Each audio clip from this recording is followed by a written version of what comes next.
a veces uno escucha a los compañeros y, y reflexiona, ¿no? El bombardeo del 55 fue un quiebre, ¿no? Eh, Frente a eso había dos reacciones: armar al pueblo o pensar que el tiempo era superior a la sangre. Y Perón optó por esto último y no tuvimos una guerra civil en la Argentina. Y esa es una buena, digamos, resolución de un conflicto que estaba ahí. Estábamos a punto de una guerra civil. Y no hay nada que justifique una guerra civil. Eh, Así que, digamos, yo pienso que a veces pensamos si aquellos que propiciaron eso reflexionaron y cambiaron. Y fue difícil, ¿no? Ese terrorismo de Estado de la década del 70 y tuvo que ver un poco con ese terrorismo bombardeando la plaza, ¿no? Pero yo creo que han cambiado las cosas, ¿no? O sea, ¿qué quiero decir? Nosotros que de alguna manera somos continuadores de esa idea del diálogo, de un peronismo que se abra digamos, a un entendimiento, a veces nos debilita cuando del otro lado la respuesta es un gorilismo cerrado, una cosa absolutamente oportunista, destemplada, donde uno dice, pero esto no puede ser, que sigamos con esta, digamos, manía antiperonista después de todo lo que pasó y poner al peronismo como el responsable de todos los males de la Argentina y todo eso. Entonces decimos, pucha, nosotros no podemos avanzar si los otros no avanzan también, ¿no es cierto? Si no se reforman y autocritican, ¿no? Esta pandemia ha puesto al desnudo muchas cosas, ¿no? Eh, lo primero que tenemos que olvidar es que si queremos volver a la normalidad anterior, es una normalidad que no nos satisface, que no nos gusta, que esa normalidad era 40% de pobres, 50% de niños pobres en la Argentina, problemas de todo tipo. Tenemos que ver si esta pandemia nos permite, digamos, reflexionar en los cambios que necesitamos. Eh, y en este contexto yo creo que la palabra diálogo y acuerdo es fundamental. Y la pandemia creo que está produciendo una serie de movimientos de tipo cultural, político. Perón decía que el problema de la Argentina era organizar la riqueza. Y se trata de eso, cómo organizamos la riqueza de nuestro país. Si no sabemos organizar la riqueza, vamos a seguir distribuyendo pobreza. Y en esa organización de la riqueza, precisamente, el tema ya no es solamente los recursos, sino la organización de los recursos. Y cuando hablamos de organización, hablamos de vínculos entre los distintos y múltiples actores de esa cadena de valor o de ese núcleo que vos querés promover. Y el Papa Francisco dice que más importante que el capital financiero es la calidad de vínculos que tengamos entre nosotros. La calidad de vínculos que tengamos entre nosotros. Y ahí es donde tenemos que trabajar. Me parece, cuando yo pienso en el Estado, pienso en el Estado organizador, creando vínculos y organizando mejor la riqueza de nuestro país. ¿Cuántos dólares hacen falta para la economía argentina? Y si todo dólar que se gana se quiere fugar, son infinitos, no alcanzan los dólares.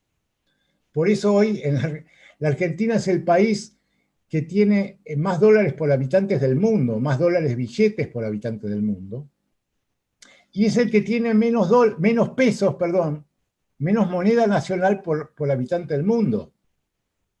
O sea, una economía totalmente desmonetizada, sin crédito, absolutamente inviable.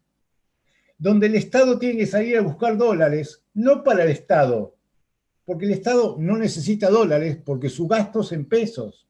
Los dólares los necesita para que el sector privado los fugue. Hay un PBI fugado afuera de la Argentina. Acá se rompió el pacto de una moneda. Tenemos se habla, el problema de las cuasimonedas, vuelven las cuasimonedas. Nunca se fueron las cuasimonedas porque el peso argentino es una cuasimoneda porque nadie lo quiere para ahorrar, por eso es una cuasimoneda.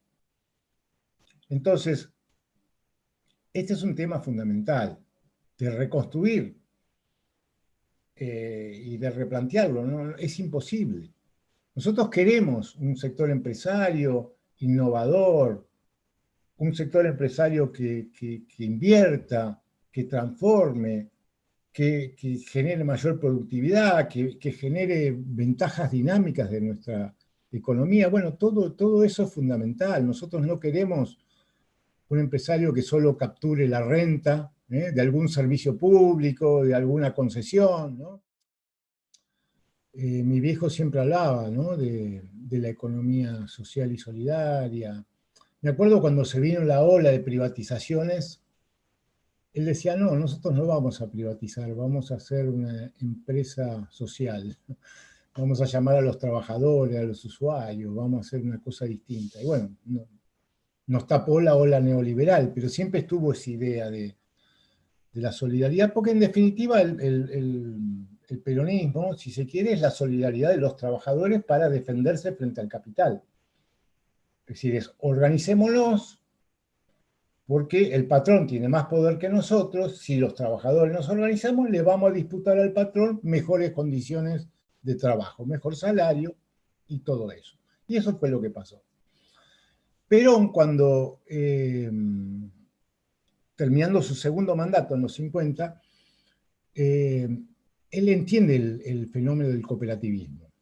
Lo entiende al punto tal que plantea que debería haber 3 confederaciones en Argentina. Una confederación de los trabajadores, otra confederación de los empresarios y otra confederación de las cooperativas. Es fenomenal el crecimiento de las cooperativas agrarias en el peronismo, del primer peronismo. En un punto hasta Perón habla de que el IAPI, ese instituto tan importante de comercio exterior, dice, hay que dárselo a las cooperativas, dice Perón.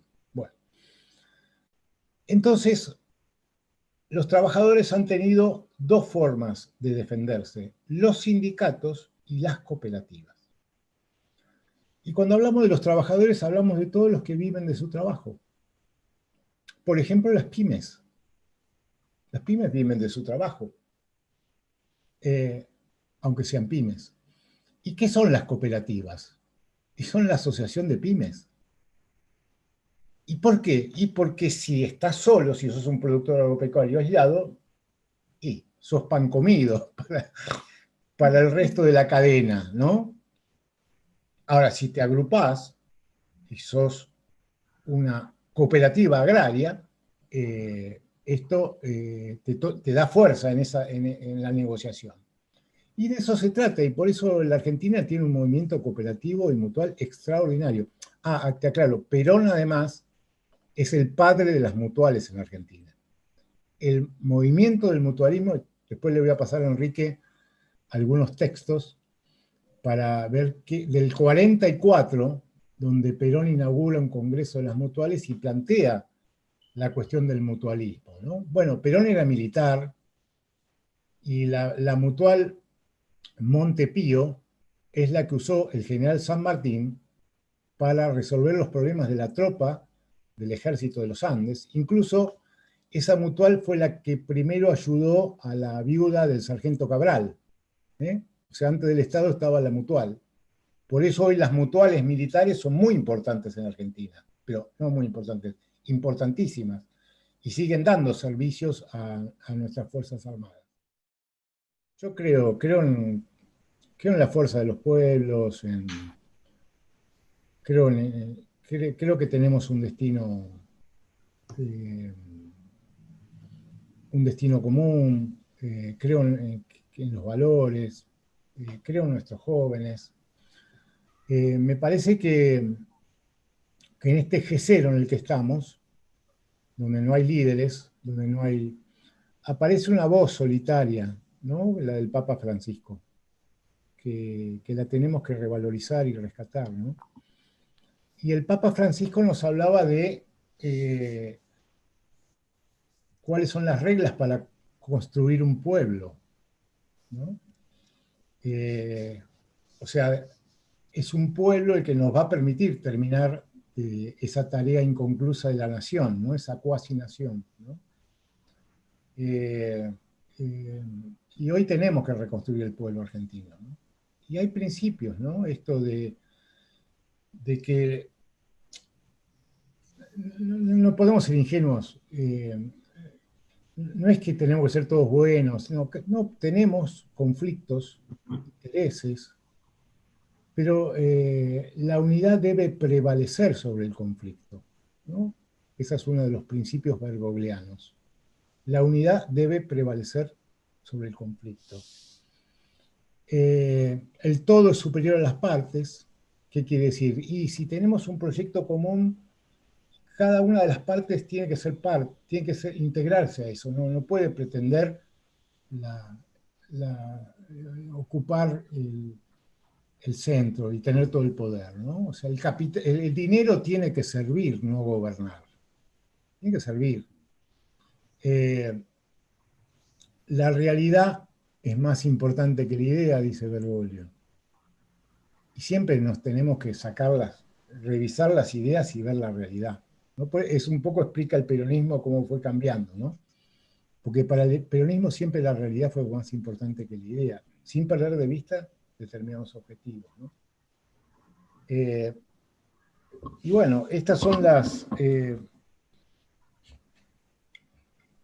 o sea, yo creo que si reconstruimos esta idea de pueblo, si tenemos esta idea de que hay una oportunidad hoy para un nacionalismo sano, el nacionalismo en definitiva es cómo ordenamos nuestra casa, para después ser parte de la casa común que es el planeta, ¿no? Nuestra casa es el planeta y nuestro pueblo es la humanidad. Pero eso no se construye abstractamente, es a partir de nuestra realidad nacional donde podemos ser parte de ese mundo más justo que queremos construir.